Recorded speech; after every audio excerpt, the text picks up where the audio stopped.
Hello friends, तो आप सब कैसे हैं? उम्मीद करते हैं आप लोग अच्छे और स्वस्थ होंगे। जी हाँ दोस्तों, आज एक नई टॉपिक के साथ आए हैं, सीजर, जिसको हिंदी में बोलते हैं मिर्गी की बीमारी। हाँ हाँ, जी हाँ दोस्तों। एक ये बीमारी जो होता है दोस्तों, एक ये मस्तिष्क से जुड़ी बीमारी है ना, जिसमें तंत्रिका कोशिकाएं जो होती है शरीर में एक असामान्य रूप से विद्युत का जैसे लगेगा, विद्युत संकेत जैसा देने जैसा पूरे बॉडी, होल बॉडी में कि विद्युत प्रवाह होने लगा उस टाइप का, एक तरह से झटका देने लगता है शरीर में, है ना, पूरे होल बॉडी में। उस टाइप का असामान्य रूप से, सामान्य रूप से हो तो कोई दिक्कत नहीं, हो तो चलता ही रहता है। असामान्य रूप से यानी कि कई गुना ज्यादा, है ना, उस टाइप का। तो इसका जो रीजन क्या है? फर्स्ट है ब्रेन में ट्यूमर, यानी कि मस्तिष्क में ट्यूमर, कोई गांठ वगैरह मस्तिष्क में बन गया हो, या तो वहाँ पे कोई नस वगैरह दब गया हो, है ना, वो सब भी रीजन हो सकता है। दूसरा है सिर में चोट। सिर में चोट लग जाने से बहुत सारे कारण से सिर में चोट लग जाते हैं, और बाइक वगैरह चलाने में हेलमेट का उपयोग इसी वजह से भी करना चाहिए, ताकि जो सिर है वो सेफ्टी रहे। तीसरा है ब्रेन स्ट्रोक, है ना, ब्रेन स्ट्रोक जैसे कि वहाँ पे आपका रक्त प्रवाह ज़्यादा होने लगे, चाहे रक्त किसी तरह से निकल गया चोट वोट लगने की वजह से, इस तरह से ब्रेन स्ट्रोक ये हो सकता है।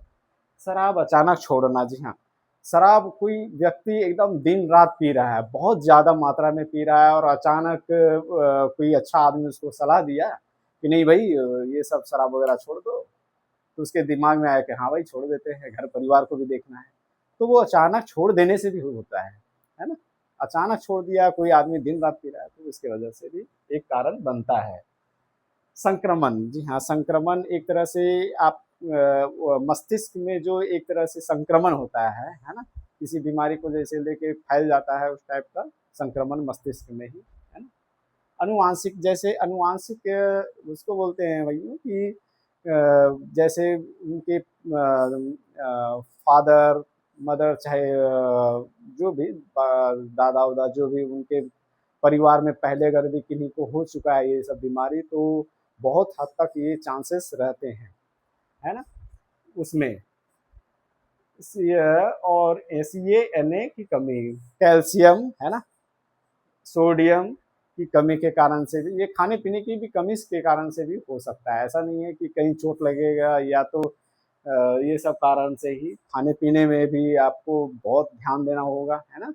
सोडियम कैल्शियम की जिसमें मात्रा ज़्यादा हो, उसमें आप उसमें ध्यान दे सकते हैं, है ना, खाने पीने में।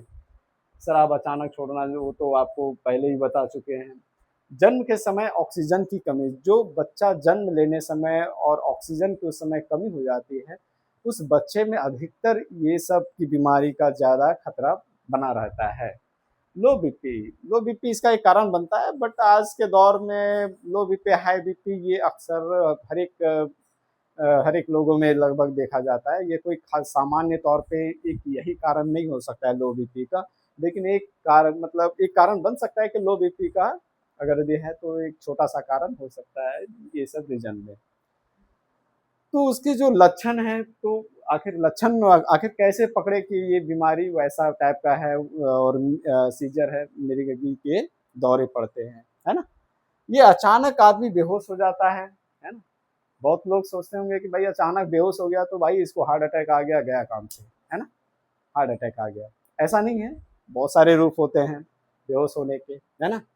अचानक बेहोश हो गया तो एक तरह से मिर्गी बीमारी समझिए, ऐसा नहीं है हार्ट अटैक। दूसरा है सर पैर अकड़ जाना, पूरा सर पैर पूरा करंट करंट जैसे पूरा शरीर में ही धारा प्रवाह हो रहा है ना, 220 वोल्ट, 440 जो भी हो, उतना एकदम करंट वगैरह आने, मतलब प्रवाह होने लगता है शरीर में। झटके आना, पूरा जैसे पूरा अचानक झटका देता है पूरा होल बॉडी, है ना।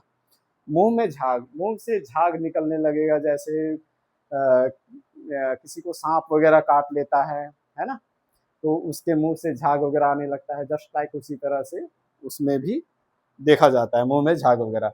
जीभ कट जाना, जीभ कट जाता है ना, जीभ उसमें देखिएगा, उस बीमारी में जो भी पेशेंट होंगे, जीभ वगैरह कट जाता है, जिससे ब्लड वगैरह का ज़्यादा, मतलब बहाव देखा जाता है, और जिससे ब्लड वगैरह मुंह से निकलने लगता है। आँख ऊपर की ओर आना, यानी कि आँख एकदम बाहर निकला हुआ लगेगा, जैसे बड़े-बड़े आँख, बड़ी-बड़ी आँखें टाइप का एकदम पूरा लगेगा, जैसे एक अजीब-सा लगेगा, है ना? तो अगर यदि ऐसा हो रहा है, आप वैसा देख लिए, वैसा व्यक्ति, वैसा पेशेंट को, तो आप क्या करें? है ना? भगवान ना ही करे ये किसी के साथ हो, बट अगर यदि किसी के साथ ऐसा अगर यदि होता है, तो आप उस समय क्या करेंगे? है ना? फर्स्ट आप उसके जो कपड़े वगैरह हैं ढीले कर दें, जो फुल पैंट वगैरह पहना हुआ है, शर्ट वगैरह थोड़ा ढीला कर दें, है ना? साथ रहें, ये नहीं कि अगर यदि ऐसा कुछ हुआ तो भाई लगता है कोई आदमी होता है डर से भाग जाता है, भाई हार्ट अटैक आया है, चलो भाई यहाँ से खिसक लेते हैं, है ना? ऐसा बिल्कुल नहीं होना चाहिए, पेशेंट के साथ रहें। थर्ड है व्यक्ति को सुरक्षित जगह लेटा दें, हाँ, अच्छा जगह पे, कोई जहाँ नुकीले जगह, जहाँ पत्थर-उत्थर हो, चाहे कोई भी सामान वगैरह जो भी ईंटा, पत्थर जो भी हो, जिससे मतलब पेशेंट को चोट वगैरह लगे, क्योंकि इधर-उधर शरीर अकड़ता है, उस समय पेशेंट किधर जाएगा उसका कोई पता नहीं रहता है, तो इसके वजह से सही जगह लिटाना रहता है और आस-पास से चीज़ें हटा दें। जैसे ईंटा पत्थर हो गया, चाहे ये तो फिक्स नहीं है कि भाई उसे मिर्गी के दौरे कहाँ पे पड़ेंगे, रूम में सोए हुए कि रोड में चलते हुए कि कहाँ पे, तो आपको वो ध्यान देना पड़ेगा कि अगर यदि कुछ वैसा अगर यदि आपको रोड में चाहे कहीं भी आपको ऐसा पेशेंट नजर आए तो कोई अच्छा जगह लेटा दे और आसपास की चीजें हटा दे, जिसमें उस पेशेंट को कोई दिक्कत ना हो। ये सब तो सही है दोस्तों। अब आइए उसको पता कैसे करें कि वो बंदा मतलब इस बीमारी से ग्रसित है ना? तो उसका होता है एमआरआई ब्रेन, उसका जो टेस्ट होता है ना? एमआरआई होता है पूरा उसका ब्रेन का, पूरा जो हेड का होता है उसका पूरा चेक होता है, मस्तिष्क का पूरा, कि एक छोटी से छोटी कोशिका उसमें देखी जाती है, पूरा बारीकी से जाँच की जाती है पूरा, है ना? उससे चेक होता है। सेकंड है आपका सीटी स्कैन, है ना? सीटी स्कैन, ईईजी, फिर आपका ब्लड टेस्ट, ये 4 टेस्ट जिससे ये क्लियर होता है कि ये बीमारी से ग्रसित है कि नहीं। और अगर यदि कोई पेशेंट ऐसा है तो आपको लगेगा कि भाई ऐसा पेशेंट को किस डॉक्टर के पास ले जाएँ, है ना? कोई ऐसा-वैसा तो डॉक्टर के पास नहीं ले जा सकते हैं जो कोई सामान्य बीमारी वगैरह कोई देखता हो। तो उसके लिए स्पेशलिस्ट ये सब का जो देखते हैं, उनको न्यूरोलॉजिस्ट बोलते हैं, है ना?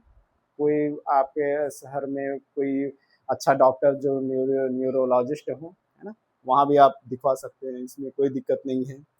और बहुत सारे होते हैं दोस्तों कि आए दिन आप देखते होंगे कि नहीं, अगर यदि कोई ऐसा बीमारी का झटका वगैरह लग रहा है तो जूता वगैरह जो जूते वगैरह का जो शूज़ वगैरह है ना? उसके सॉक्स वगैरह ये सब सुंघाने लगते हैं, मुँह में कपड़ा देने लगते हैं और लोहा-वोहा का सामान वगैरह डालने लगते हैं कि नहीं भाई इससे सही होगा, है ना? लेकिन ये किसी वैज्ञानिक तरह से इसको आज तक कोई प्रमाणित नहीं किया गया है कि मतलब एग्ज़ैक्ट कारण इससे अगर ऐसा कर दे तो वो पेशेंट सही हो जाएगा, है ना? क्योंकि ये सामान्य तौर पे 2 से 3 मिनट, हद से हद 5 मिनट तक जा सकता है। इससे ज़्यादा ये दौरे जो होते हैं इस तरह के पेशेंट में वो ज़्यादा नहीं होते हैं, 2 से 3 मिनट। तो आप अगर यदि आप ऐसा कोई वो ढूँढ रहे हैं 2-3 मिनट में, आप जूता ढूँढें, लगाएँ, तो एक आदमी में ये बन जाता है कि नहीं भाई हम जूता का वो सुंघा दिए तो सही हो गया। ऐसा कुछ नहीं है, वो एक्चुअली में ज़्यादा मिनट का तो रहता ही नहीं है झटका जो देता है आता है, वो 2 मिनट से 3 मिनट, ज़्यादा से ज़्यादा हद से हद 5 मिनट। तो वो कोई आदमी रखा और वही दरमियान सही हो गया, तो वही समय से एक प्रचलन सा बन गया कि जो ऐसा दौरे आते हैं, उसको जूता सुंघाने से सही हो जाता है, बट कोई ऐसा प्रमाण अभी तक नहीं मिला है कि उसको सुंघाने से ही सही होता है ना दोस्तों? ये सब से बचना चाहिए और अगर यदि ऐसा ज़्यादा दिक्कत हो तो तुरंत आप कोई डॉक्टर वगैरह जो नज़दीकी है ना?